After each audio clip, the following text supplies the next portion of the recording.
Curtis 50 Cent Jackson came from being a hustler on the streets of Queens to becoming a highly successful rapper, entrepreneur, actor, and more recently a TV producer on the hit show Power on the network Stars.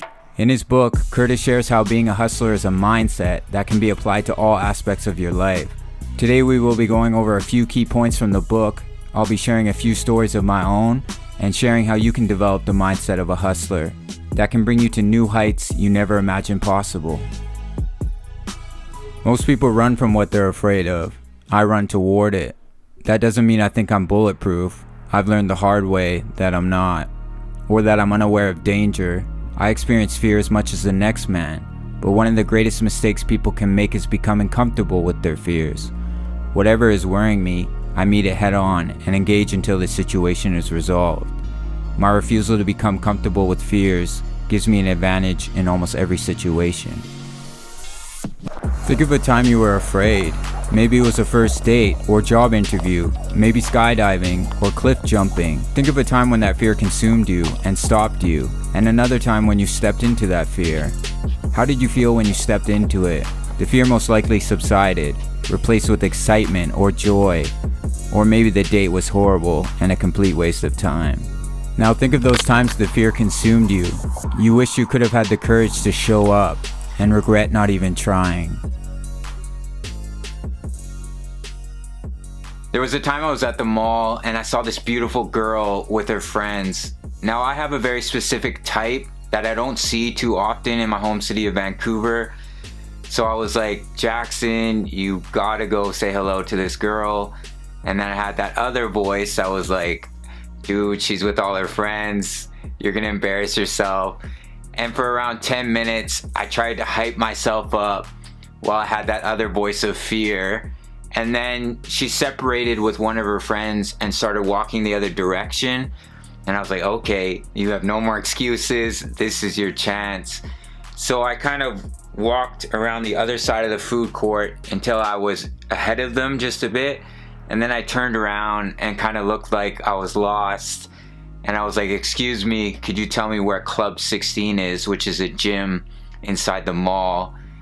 And she was like, she gave me the directions, and then she was like, are you not from around here? And I was like, okay, that's my in. So we had a little conversation. I eventually explained that I was a local and I didn't actually need directions. I just thought that she was really cute and wanted to come say hi. And she was flattered, and she ended up giving me her WhatsApp. And then a few days later, we went on a date.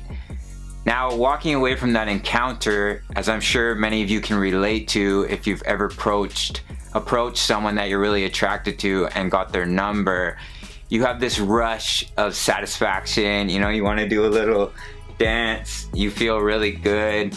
And that's the exact same feeling that you have when you step into most fears.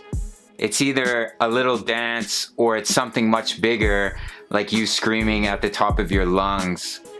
But just remember, if you're gonna approach someone that you're attracted to, don't be a creeper. Like, if she is not interested, leave her alone. I really want to get that across. Just don't go walk up and be like, hey baby, how you doing? Don't be an idiot. 50 talks about how people think he was born fearless. However, he opens up about how he was scared of the dark as a child, terrified of being killed on the streets, and petrified of failing as a rapper. But he never let any of these things stop him. He talks about how fear dominates most people's lives, and due to it, they don't reach what they wish to accomplish. They stay in shitty relationships and don't like spending time alone with their own thoughts. Take some time to think about what you're afraid of. Instead of letting that fear consume you, walk towards it. That might mean going skydiving, applying for that job, or approaching that pretty girl at the mall. The more often you step into fears, the more you will seek out that fear, as you know the opportunity it will give you to grow. All the people you look up to have achieved what they have due to stepping into fears on a regular basis. Hustling might be associated with selling drugs, but it's actually a character trait that's shared by winners in every profession. Steve Jobs was as much of a hustler at Apple as I was when I was on the streets. The key to building up that trait in your own personality is accepting that you're never hustling toward a certain goal. Hustling's a motor that's got to be running inside you each and every day, and its fuel is passion. If you keep that motor running, it will take you everywhere you want to go in life. In a previous video, I talked about how I used to be extremely lazy and that it took me years to overcome. And a big part of the reason why it took so long is I would start to build a little momentum, and then I would tell myself, okay, you're doing good, you could slack off, take a few days off.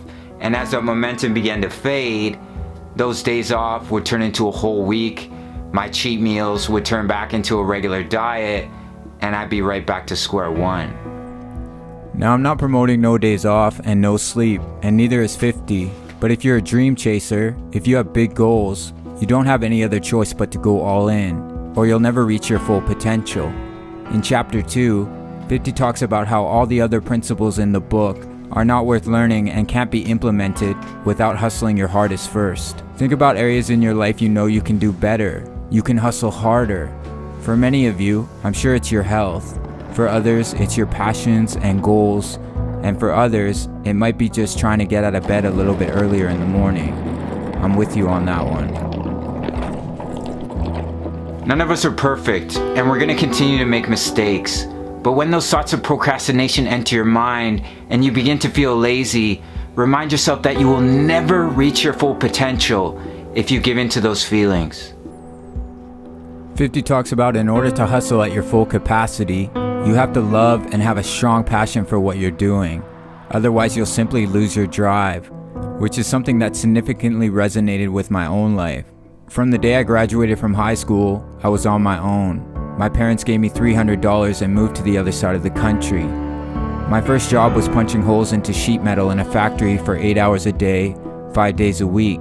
Over the next 6 years, I worked close to 15 different styles of jobs, trying to find something I was passionate about, something that gave my life meaning. The conclusion that I came to was that I refused to live my life working towards someone else's dream, someone else's goals. During this time, I synced hard into self-development and learned that if I was willing to go all in, I could build something for myself that I could be proud of, so I got to work. For 2 years, I ran a successful online jewelry store that gave me the freedom I was looking for, but I wasn't impacting lives the way I wanted to, so I started a YouTube channel, which I've been extremely passionate about and really am enjoying the journey so far. A point I'd like to get across is there's no promise that it's going to work out. You can work your ass off and still fail.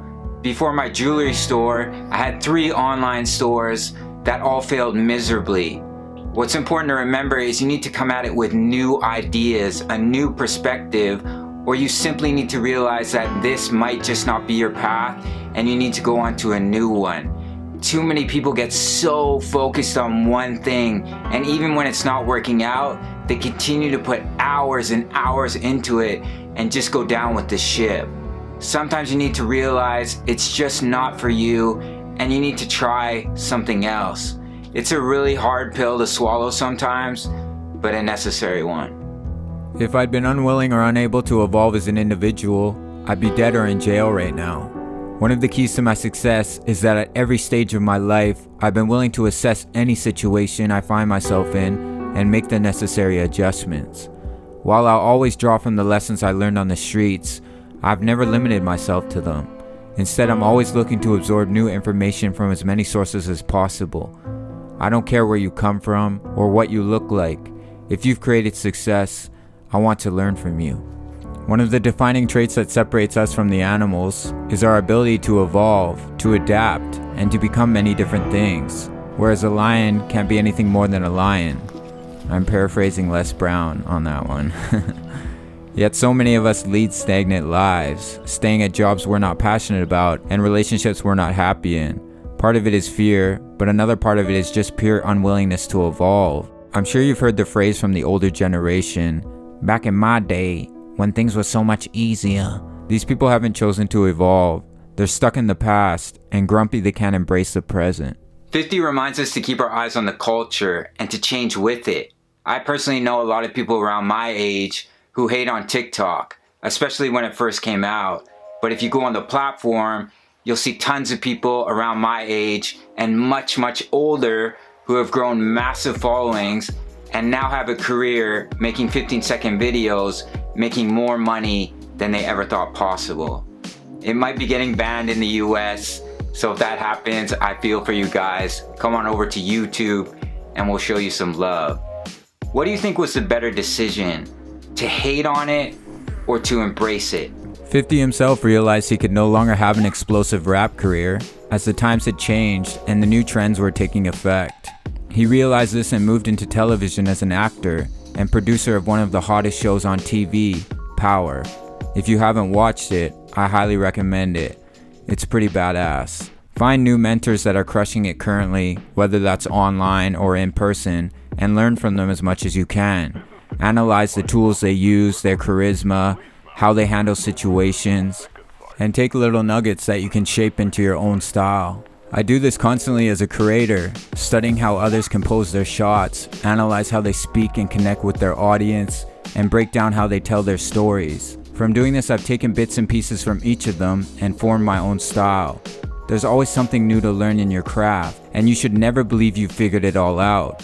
The moment you do is when the hungry up-and-comer rises and takes your place. Nothing was ever given to me in life. I've had to fight for everything I've earned. That's why the concept of entitlement has never seeped into my mentality. But almost everywhere I look, from the streets to the boardroom, I still see a lot of entitled people. You're never gonna find lasting success until you take full responsibility for what happens in your life. No one owes you anything, just as you don't owe anyone else. Once you've accepted that fundamental truth and accept that you control your journey, so many doors that seem closed are going to open up in front of you. Unfortunately, many fall into this trap. Even myself growing up on welfare, then my mom raising me on her own working for $15 an hour, then 2 weeks before I graduated high school, I got the news it was time to survive on my own. I would say things like, "Why does my life have to be so hard? I can't seem to ever get ahead," when I should have been saying, "Jax, you're lazy. Jax, you're not taking care of your health properly. You're not setting goals, and you're not hustling hard enough." And once I started to switch that tape in my head, that's when my life began to change. Some people are put into horrible situations, much worse than mine, and just can't seem to catch a break. But for most of you, you're simply complaining. You blame your parents, you blame the government, you blame your situation, when really the only person you have to blame is yourself. 50 talks about how when he made his rise to the top, all these people came out of the woodworks expecting a handout, expecting him to use his power to help them succeed because they were around at a certain time in his life, or they feel like they had enough influence in his life that they deserve to have a little something back. And even the chosen few that 50 decided to help them succeed, they didn't put the work in to keep it going. One of the foundations of success is taking full responsibility for everything that happens in your life. As 50 talks about in the last chapter, once you've reached a level of success you want, don't forget to give back through charities, programs, and sharing what you've learned so that you can make a difference in the people's lives who are truly hungry to make a difference in their own.